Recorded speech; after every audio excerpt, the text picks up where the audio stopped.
Fala, povo lindo! Que gostoso receber você aqui em mais um Ensorcast. Hoje, um convidado mais que especial, um amigo querido, Lucinho Barreto. Meu Deus do céu, pastorzão, que alegria ter você aqui com a gente. Eu estou muito feliz de estar aqui e de estar aqui no podcast hoje. Uma honra estar na igreja, na cidade e no podcast. Inclusive, nós estamos aqui no Campus Bela Vista, o culto já começou, então você vai ouvir aqui alguns ruídos, né? Algum som diferente, é porque a adoração tá rolando aí, graças a Deus, coisa boa. Ó, antes de mais nada, nosso Ensorcast de hoje, patrocinado pela Polaris Energia Solar. Então, tá aí o endereço, lá na Tower, né? Lá no edifício Tower tem um escritório e você pode pedir os orçamentos, vale a pena, hein? Vai atrás que é coisa boa. Vamos pro que interessa? Lucinho, vamos lá, olha só. A gente nem combinou nada, nem perguntei nada. Nada. Mas eu queria ouvir um pouquinho de você.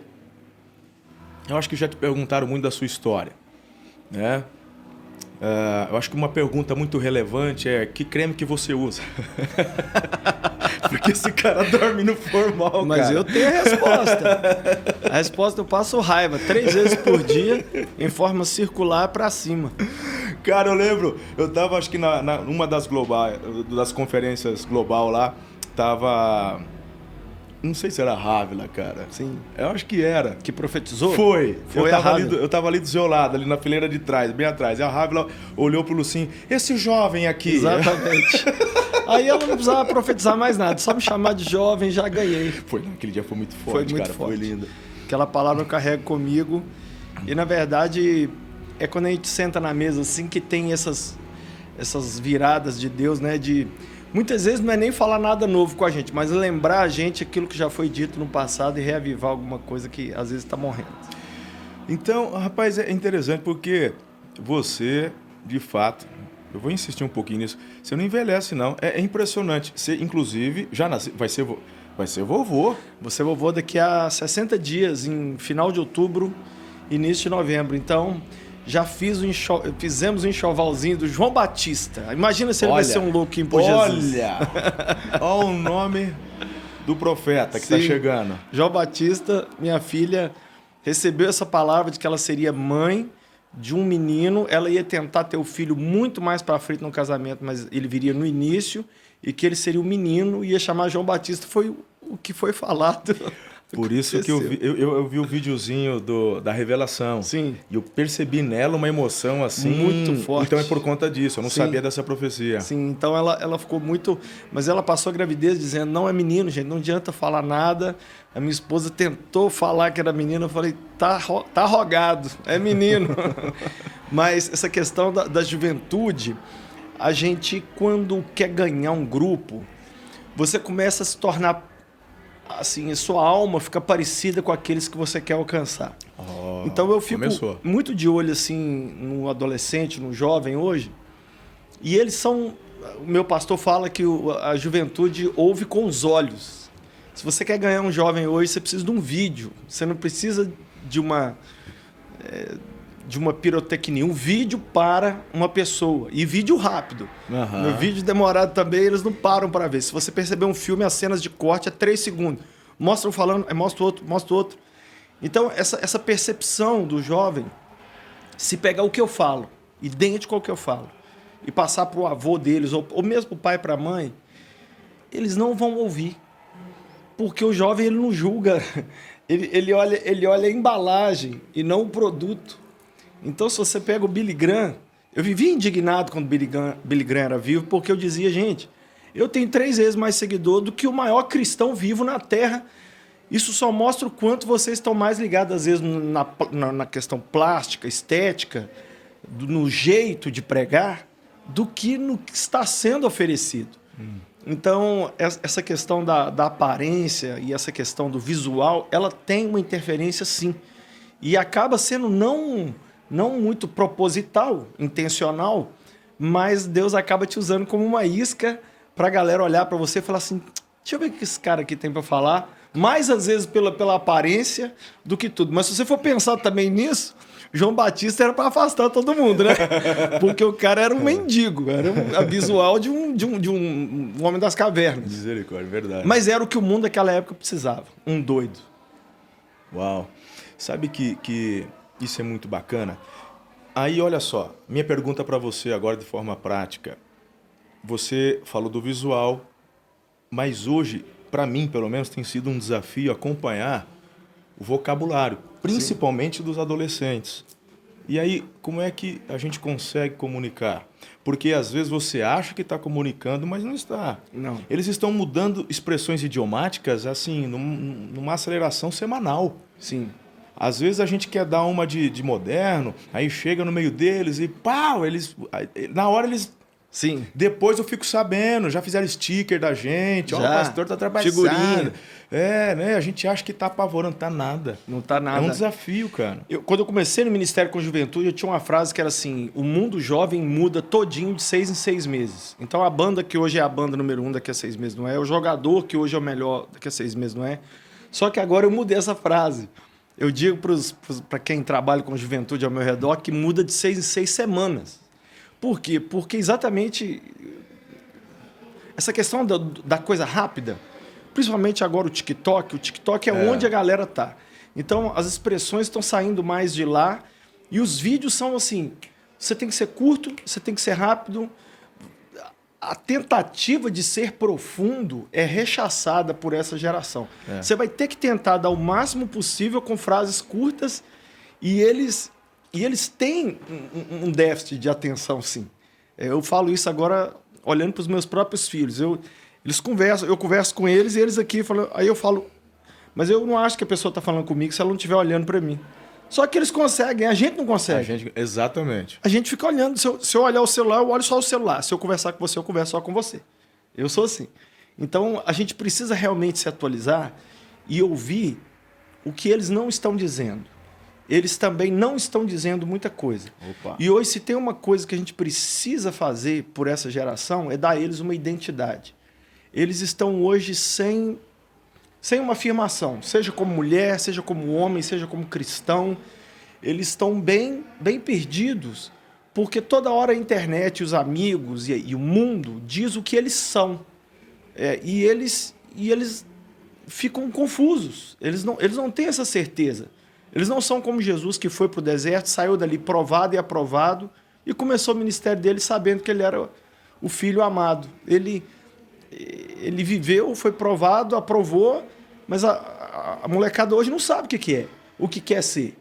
Então eu estou falando isso fruto das conversas que eu tenho com meu próprio filho, que legal. Com a galera. A melhor coisa que a gente pode fazer é, na conversa, tentar identificar o que eles não estão dizendo, está sempre nas entrelinhas. Lucinho, isso aí foi profundo. Porque às vezes a gente, como líder, a gente está preocupado só em assimilar e comunicar. Na verdade, isso é importante, é uma base, mas precisamos dar por algo que eles não estão tendo, ou vendo e, como você colocou, falando. Sim. Por exemplo, hoje a grande falta é a de um pai.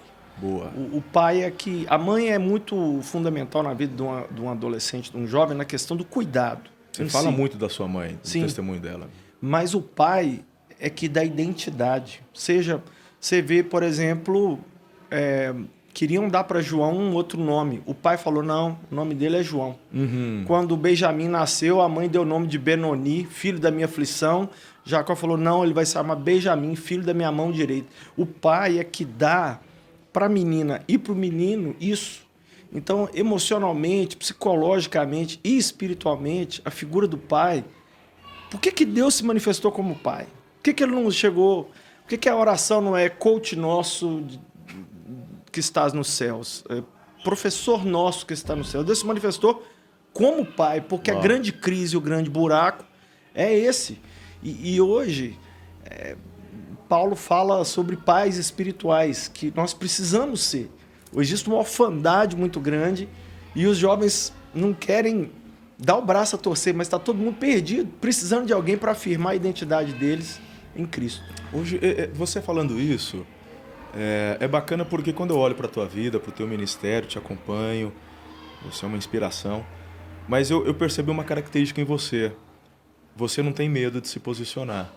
Eu conheço tenho várias pessoas, colegas, amigos, que também têm muitos seguidores, como você, e alguns deles, até por questões estratégicas e alvo, acabam não entrando em alguns assuntos. Mas eu vejo você falando, como por exemplo, dessa postura do pai. Então você já está falando dessa questão da identidade que o pai ajuda o adolescente a firmar, né? Então quando eu olho para suas redes, para o seu Twitter, você está sempre colocando, politicamente não tem medo de se posicionar. Fala um pouquinho para a gente sobre essa questão, porque você deve apanhar muito também, né? Sim, a gente apanha, mas apanhar é coisa de homem. Homem tem que saber apanhar e voltar para casa e falar assim, isso é só um dia normal na vida de um homem. Os homens hoje estão muito emasculados e com isso essa questão do posicionamento fica muito frouxa. Não estou dizendo que todo mundo tenha que se posicionar como eu, por exemplo, faço ou como outra pessoa, mas eu estou percebendo que existe um vazio tão grande e um buraco tão grande nessa juventude que eu não quero levar para o meu caixão o título de ter sido um cara isento em qualquer coisa. Eu prefiro errar numa opinião do que não dá-la. Eu prefiro que as pessoas falem assim, eu discordo do Lucinho nisso. Eu tenho uma frase que é assim, eu prefiro errar por excesso de zelo do que pela falta dele. Então eu prefiro que Cristo me diga um dia, olha, você cruzou uma linha desnecessária um dia lá na terra, meu filho. Do que ele dizer assim, você não cruzou a linha, por isso meus filhos ficaram no vácuo e não souberam como se posicionar. E eu tenho uma live, que essa live é basicamente resposta de pergunta. E ela está na edição quase 700. Por quê? De onde que vem tanta pergunta? Eles não estão tendo a resposta em casa, às vezes não estão tendo resposta na igreja, às vezes não estão tendo resposta em lugar nenhum. Então eles vêm para cima da gente com tudo. E as perguntas parecem idiotas, mas a gente tem que entender que as pessoas estão em níveis diferentes. Então, depois que você dá uma identidade para alguém, você pode cobrar dela, porque a pessoa só mostra a identidade depois que tem, né? Então, quando você não tem uma identidade, você não pode dizer sua opinião política, sua opinião sobre namoro, sobre pronome neutro, sobre aborto, sobre... Fica muito vazio, tudo muito vazio. E hoje, o que é o grande problema do jovem? Ele precisa ser aceito. Ele tem que ser aceito. Um grande medo de um adolescente, de uma criança, de um jovem, é o grupo não aceitá-lo. E eu brinco que nós, mais velhos, somos o contrário. Eu levanto de manhã, eu vou dormir indignado se alguém não me xinga naquele dia, porque eu preciso... Eu sou imitador de Jesus. Jesus não tinha um dia de paz na terra. O pessoal brinca, né? O crente não tem um dia de paz. Jesus não tinha um dia de paz. A começar do fato que ele deixava as curas todas para fazer no sábado.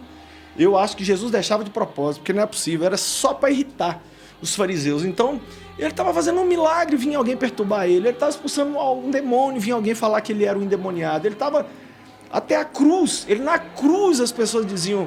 Se você diz que é o Filho de Deus, desce. Então, Jesus afirmou tanto a identidade dele, que ele morreu porque ele era muito ele. Ele era tão filho de Deus, lá no julgamento falaram com ele, eu vos conjuro, diga. Ele falou, eu sou filho de Deus, eu sou. E ele deu o que ele tinha porque ele era muito formado no que ele cria. Então, essa questão da isenção de opinião, ela vem de uma falta de identidade também, ao meu ver. E é interessante porque eu uma vez fiz um posicionamento, eu também me posiciono, mas eu lembro que uma vez eu coloquei algo com relação à política. Rapaz, mas assim, de um dia para o outro perdi 3 mil seguidores. Pro meu, perto do seu, é muita coisa. Mas você coloca, você fala, o pessoal te bate, mas o pessoal continua te seguindo. Esse é o fenômeno. Mas na verdade... teve um pessoal que analisou minhas redes sociais e falou que era para eu ter mais que o dobro do que eu tenho. Aí eu disse o seguinte, não, mas eu tenho certeza que se João Batista tivesse um Twitter, ele não ia querer herói seguindo ele. Então, quando determinadas pessoas deixam de seguir, Judas Iscariotes, é um favor ir embora. Vai embora, irmão. Eu não quero você comigo. Boa. Então, tem gente também O bom dos posicionamentos é isso, que além de você revelar a sua identidade, você faz com que outros revelem a sua identidade e você passa uma peneira. Exatamente. Passa uma peneira nos relacionamentos. Agora, você não se fecha para a opinião contrária. É isso que eu acho legal. Então, por exemplo, eu tenho amigos que têm uma ideia política diferente de mim, que têm uma ideia teológica diferente de mim, pessoas que pensam ministério de juventude diferente de mim, mas eu mantenho um canal de comunicação aberto com eles. Eu sigo muita gente que me bate, que me xinga, mas eu não posso me fechar dentro de uma bolha, porque senão eu vou começar a dar respostas só para dentro de um aquário. E eu não quero pescar no aquário, eu quero pescar no mar. Eu preciso saber o que a pessoa totalmente oposta à minha ideia pensa, porque eu preciso levar o nome de Cristo para ela. Então, esse aspecto é muito legal. Vê se eu estou certo na minha avaliação, em termos de estágios ministeriais, assim, com relação à sua vida, estações e tal. Eu percebo que você teve, assim, uma grande propulsão no que diz respeito ao ministério evangelístico, né? E acho que foi maior. Hoje, claro que ele continua tendo uma força evangelística, mas eu percebo que você hoje tem sido levantado justamente nessa questão de liderança, né? De capacitar liderança. O jovem continua ouvindo essa questão de firmar o propósito da identidade. Você percebe ou não? O teu propósito continua a mesma coisa? Não, eu mudei realmente, algo que fluiu de forma natural? Sim. Eu vi outro dia uma análise do ministério de Jesus. Jesus começou com as multidões.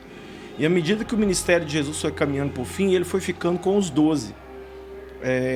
Inclusive é um erro que muitos cometem. Muitas pessoas acham que Jesus escolheu os 12 apóstolos no início do ministério e caminhou com eles os 3 anos e meio. Não foi. Jesus andou com uma multidão durante 1 ano e meio. No meio desse 1 ano e meio, ele escolheu os 12. E os 12 foram prioridade de Jesus nesse 1 ano e meio, quase 2, que ele... E a Bíblia é cheia de trechos que fala isso, né? Assim, Jesus, indo para um lugar à parte, quis ficar só com os discípulos. A gente começa a perceber que se doar para a multidão é uma coisa. Mas o depositar do quem você é na vida de outro é uma coisa que tem que ser bem pontual e intencional, porque você está querendo reprodução com qualidade e não simplesmente um xerox mal tirado. Então essa geração de hoje precisa dessa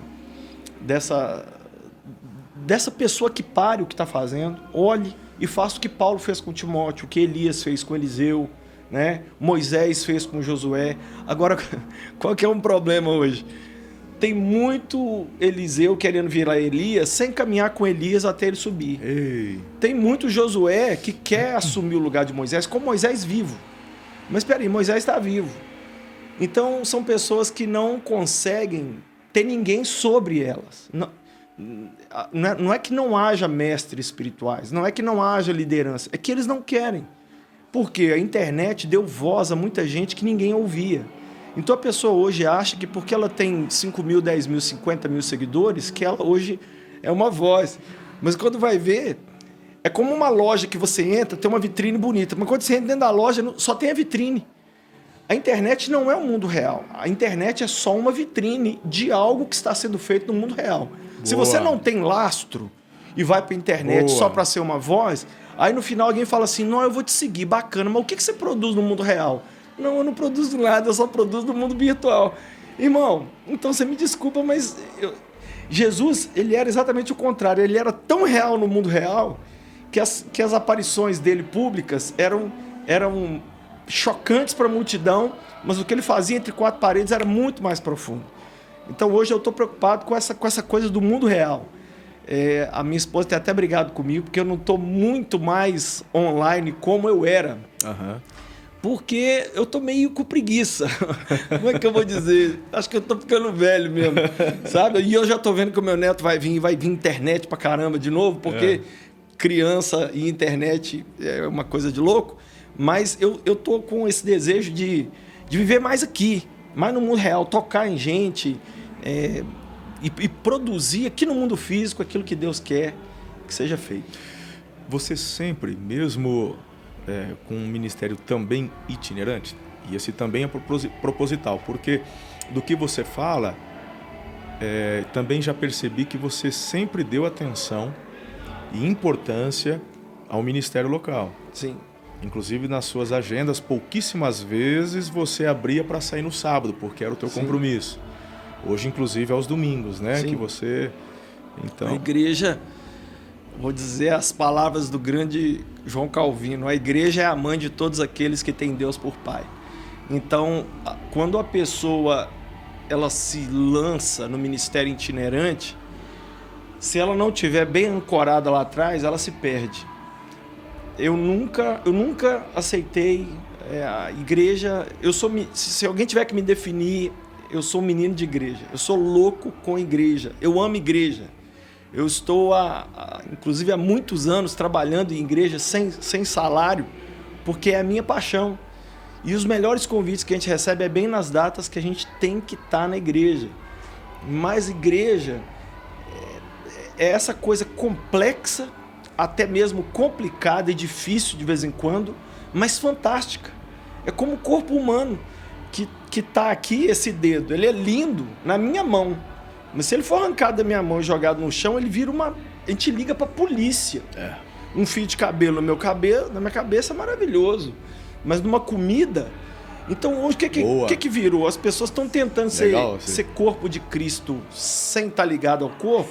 Vira uma nojeira. Elas ficam nojentas. Aí você pergunta a pessoa, mas quem te pastoreia? Jesus. Não, mas quem é a sua igreja? É uma espiritualidade hipócrita que eu nunca vi. Onde você toma ceia? Não, eu não estou preso a rituais, eu não... Olha, aí Deus me deu uma frase: quem não tem um pastor na terra... Eu mastigo a uva em casa. Quem não tem um pastor na terra, provavelmente não tem um pastor no céu. Porque Deus usa o pastor da terra para cuidar da gente. Então, essa questão da igreja, para mim, ela é assim, sagrada. Amo e me envolvo. E hoje eu estou numa guerra online. De vez em quando eu anuncio na minha live assim, ó, vou cancelar a live, porque eu tô vendo que tem gente aqui que tá aqui na live, só na live. E não tá indo. Vocês não vão voltarem pra igreja, eu vou parar. Aí fica uns 3, 4 dias sem fazer, volto de novo. Porque se a gente não jogar pesado com o pessoal, tô em casa, né? Tô no ar-condicionado. Cômodo. Tô aqui comendo, não tem que dar dízimo, não tem que olhar pro irmão do lado e falar nada, não tem que estacionar um carro. Mas eu acho que existe cura só de você vestir uma roupa para ir para a igreja, você já recebe algo de Deus. Eu creio. Só de você pensar assim, eu vou tomar banho. Você só foi tomar o banho. E Deus já fez algo em seu favor. É louco isso, é verdade. Qual foi? Eu imagino aqui, tá na minha cabeça. Qual foi a maior polêmica? A maior polêmica, eu acho que foi... Das loucuras, porque você é o Lucinho da loucura por Jesus. Eu acho que foi quando eu cheirei minha Bíblia. É isso que estava na minha cabeça. Eu acho. Eu vi que saiu em vários jornais fora do Brasil. No Brasil, nos grandes telejornais apareceu. E Datena, Luciano Huck, Padre Marcelo Rossi e outros se posicionaram. Mas foi uma coisa que eu fiz, assim... Tinha um ano antes, eu estava numa igreja que eu ia toda semana... E eu fui fazer um ensaio fotográfico. Tirei 800 e poucas fotos. Aí eu tirei foto beijando a Bíblia, abraçando a Bíblia, com a Bíblia fazendo como se fosse um revólver, tudo. E aí essa igreja falou, manda essas fotos para cá, porque a gente te anuncia toda semana. Aí eu tô nos Estados Unidos pregando, chega uma notícia para mim, ó, seu nome... Foi desse jeito, cara. Não foi nada intencional. Numa dessas você me mandou... Aí eu não sabia. Eles escolheram essa foto, colocaram, deu muito compartilhamento no Facebook e virou uma explosão. Eu lembro que eu ficava assim, Deus, por quê? Por quê? Mas o que eu já recebi de cracudo e de usuário de droga, de casa de recuperação, que eles pegaram aquela foto e colocaram ela grande. Uau. Porque o pessoal pensava assim, eles entenderam o recado assim. Eu peguei um gesto que era usado só para o pecado e eu usei para o reino de Deus. O que a foto diz é o seguinte, como você inalava cocaína, inale esse livro que você vai ter sua vida transformada. Então, para quem precisava... A foto era essa. Mas se a pessoa não precisava disso, estava liberta da cocaína, aquela foto foi ofensiva. Mas para quem precisava, tocou. Mexeu. E Deus virou para mim e falou assim, eu posso te usar? Eu falei, pode me usar. Mas às vezes dói, porque você tem o seu orgulho ferido. Mas chega uma hora também que o seu orgulho é tão sapateado, é tão atropelado, que você fala, Jesus, eu tô de boa, o senhor faz o que o senhor quiser, eu não tenho mais filme para queimar. Eu mesmo queimei meu filme, que aí quem quiser queimar não tem mais o que queimar, né? Então, mas a gente está sempre envolvido em política. Eu acho que a vida cristã, o evangelho é uma ofensa. Eu recebo perguntas direto, todo dia assim. Como evangelizar meu amigo gay sem ofendê-lo? Aí eu falo, impossível. Como evangelizar meu amigo ateu sem... É impossível. O evangelho é o único tiro na cara que te sara. A primeira mensagem do evangelho é: você é um pecador. Você é um pecador. Antes de anunciar a salvação, tem que haver um choque. Por isso que as pessoas mais difíceis de converter são os religiosos.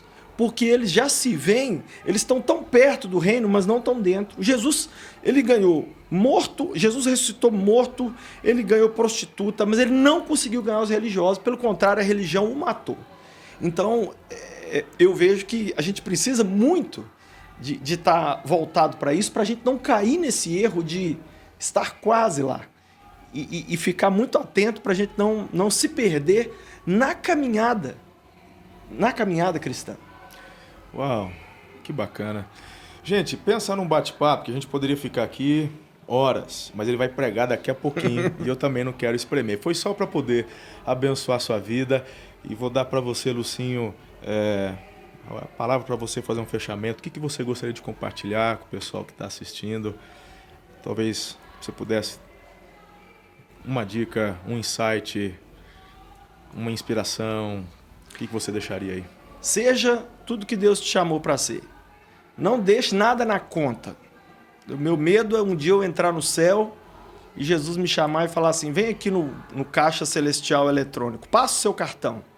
E eu ver um saldo gigante lá e falar: o que é isso, Jesus? E Jesus falar assim para mim: isso aqui é tudo que você podia ter usufruído lá na terra e vivido comigo, e você não quis, por às vezes até uma falsa modéstia, uma justiça própria. Eu quero tudo. O que Deus tem para mim como filho de Deus, eu quero, e eu quero para você também. Por isso, hoje, não deixe milhões sentados na sua conta espiritual. Vai lá e saque, viva. Viva, para de existir e comece a viver. Essa pulseirinha que eu tô com ela aqui, ó, ela existe, mas ela não está viva. Ela não sabe que ela existe. Tem muita gente hoje também que ela só existe.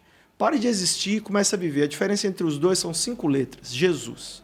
Jesus é a diferença entre viver e existir. E hoje ele quer entrar na sua vida e fazer de você uma pessoa viva de verdade. Uau! Show, né? Maninho, você é fera. Glória a Deus. Obrigado, viu? Um beijo no coração. Vovô Lucinho. Combina, né? Gente, vocês querem saber da dele, mas não vai falar não. Tá bom? Porque assim, ele deve ter uns 39, mais ou menos. Eu faço em outubro desse ano 51. É nada. É uma boa ideia, né?